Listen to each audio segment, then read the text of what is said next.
me to prove my point. And then once you've done that, then you can move on to the example. So examples.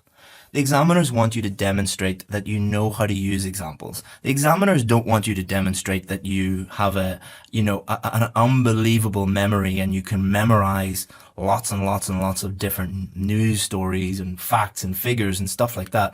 All they want you to do is to demonstrate that you know how to use an example. Why? Because that's a very useful skill to have. Imagine you are a doctor or a nurse or an engineer or a lawyer and you move to a new job in London or Toronto or New York City, and part of your job will be writing to someone or speaking to someone. You should be able to use basic examples to help you prove your point, to help you prove what you were saying. It's a very, very basic skill to have. And if you're not able to do that, then you really, really are going to struggle in the workplace. And you're definitely going to struggle if you're a university student, because you're going to have to do this all the time when you're writing essays and things. The examples must support or prove your main point. So the example must be directly linked to your main point. The purpose of an example is to prove your main point. So what you do is you look at your main point and think, how can I use an example to prove this? Think about when you're arguing with someone and you use an example to help win the argument.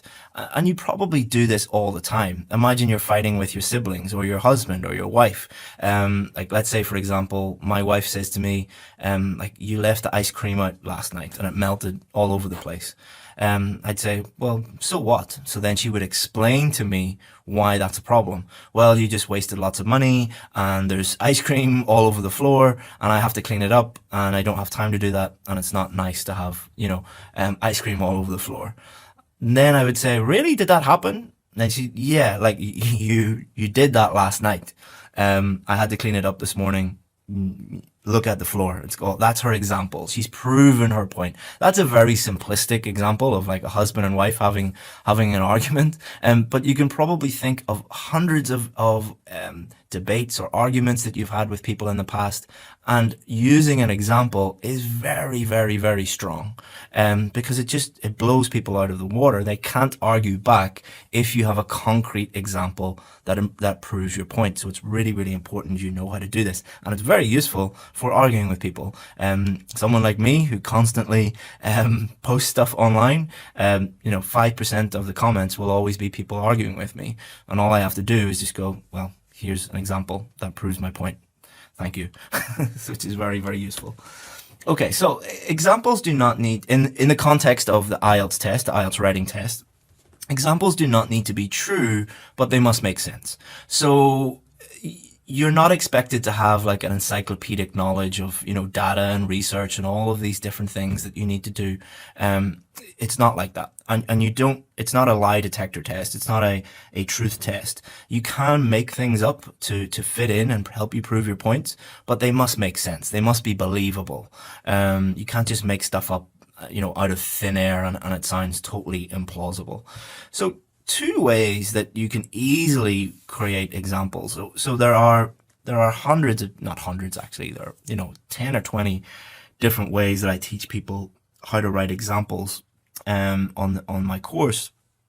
But let's just show you two very, very simple ones that you could use in your writing. So the first one is recent research concluded that plus what you're trying to prove, or a recent study found that plus what you're trying to prove. Now, for your purposes, don't worry about percentages and data and all of those different things.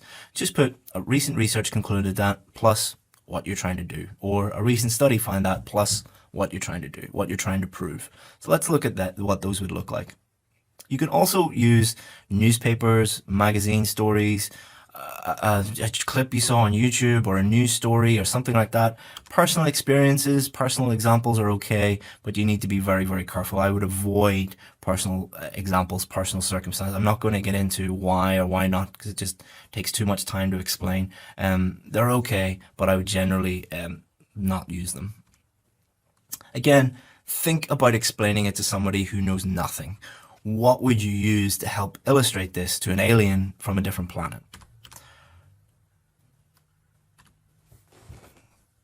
So before we get into look at the full main body paragraphs, and I'm going to show you full examples and all of those different things, many of you might be a little bit overwhelmed at the moment. Do not worry. If this is not making complete sense right now, many of you have a mindset where you want to just get some quick tips, some shortcuts, and understand things immediately, and then get the score you need. That's not going to happen. It will take further implementation, further practice for you to fully understand and be able to do these things. Like imagine wanting to learn how to drive a car in 1 day, or wanting to learn how to ride a bike in 1 hour. You can learn how to ride a bike pretty quickly. You can learn how to drive a car pretty quickly, but not in an unreasonable amount of time. You need further implementation. You need further practice. You need further feedback. This is just the first stage of your preparation. Don't worry if you're going like, how am I going to do this? This seems very, very complicated. You will get it. You do not worry about this. So like, for example, in my VIP group, we do a whole module on examples.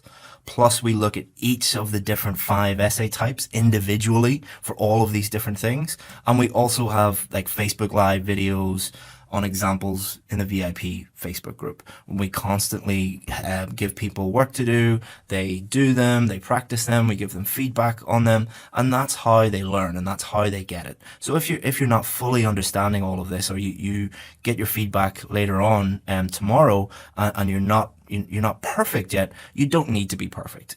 It is a process, and you will get there eventually. So let's look at our paragraph. So this is because big data and the fact that we are all connected via the internet means that algorithms can learn basic tasks. So this is our explanation. I haven't put the topic sentence in here.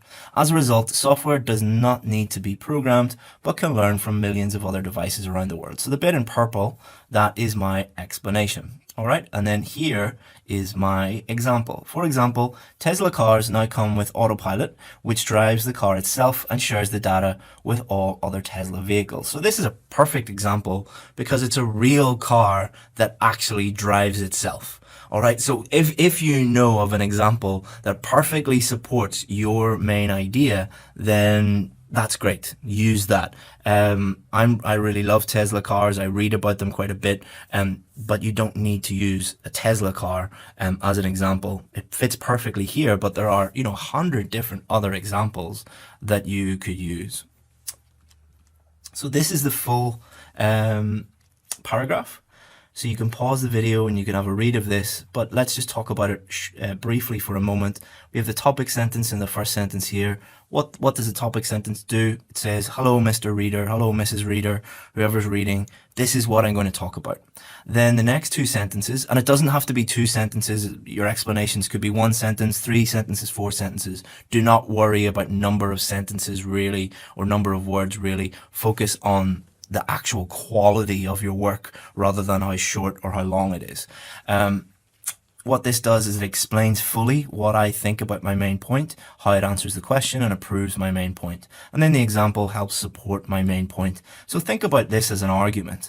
If I was to make this argument, it's very, very strong. It's very clear. It's easy to understand. The reader knows exactly what I'm talking about. Paragraph 2. Is it a positive or negative development? So this is the second question. So this is going to be our second main body paragraph. Main idea, because it reduces workload. Explanation, so this would be my plan. Explanation, AI does boring, repetitive tasks, freeing up time to do other things. Examples, Google Home, Amazon Alexa. I don't know whether you've heard of those before. Pretty big in the UK and the US. They're basically smart devices. They're devices that you have in your home and you can talk to them, and they use AI to answer questions and do tasks for you in the home. Uber uses AI within its app. Netflix uses AI to learn your viewing preferences, and many thousands of other examples. Am I going to use all these examples in my essay? No. This is to show you what I would write if I were planning this out. I would quickly just jot down some examples. I would write very brief explanations. My main idea would be very, very clear. And then what I do, how easy is it going to be to write a main body paragraph when you have thought clearly about this, you've got it all planned out, and don't worry about time, guys. This will save you time. If I was to just start writing a main body paragraph, it could take me, let's say if I'm an average student, it could take me, 10 minutes or 15 minutes, let's say 15 minutes to write a main body paragraph. But if I spend 2 minutes or 1 minute writing all this out, it reduces that time from 15 minutes to, 5 to 6, 7 minutes, something like that. So putting in the effort to plan things out really does make a huge difference when you're starting to write your main body paragraphs. So let's have a look at this. Automation should be welcomed because it frees people from the drudgery of everyday duties. So this is my topic sentence. So it's saying it's a good thing because it means we do less work. All right, that's basically what it's saying. So then I have to explain this point. Our day-to-day lives are dominated by menial, repetitive chores that take up much of our time. Automating these is possible, and technological solutions allow us to focus on more meaningful activities.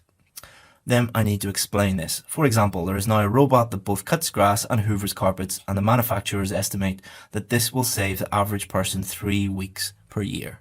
Okay, so what I've done is I've said, it saves you time. Here's how it saves you time. Here's an example of it saving you time. And then what I've done is I put a little further explanation onto the end here, just to show you that what a lot of students do is they think that there's only one way.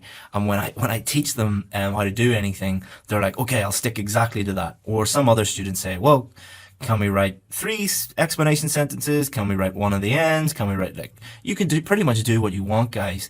And this is to show you that if you wanted to add a little bit of explanation at the end to really solidify it, you can do that also. Owners are free to choose what to do with these extra hours instead of being forced to carry out routine work. So it's just a further explanation. It's not a conclusion statement or anything like that. It's just a further explanation. Don't overcomplicate this and be like, do I have to do that? Do I not have to do that? As long as you have the 3 essential elements, the topic sentence, which always be first because it's a topic sentence, then you have your explanations, then you have your examples. That is going to help you write a clear main body paragraph that will help you prove your point, help you demonstrate that you know what you're doing. Okay, so now you're going to do the same thing for this question. So you're going to look at the question below and follow the steps outlined in this lesson to write a main body paragraph. So take a screenshot of this or write it down, whatever you have to do, and pause the video and you can have a look at this. You already have your introduction. So what I would suggest you do is, if you're very happy with your introduction, use that. If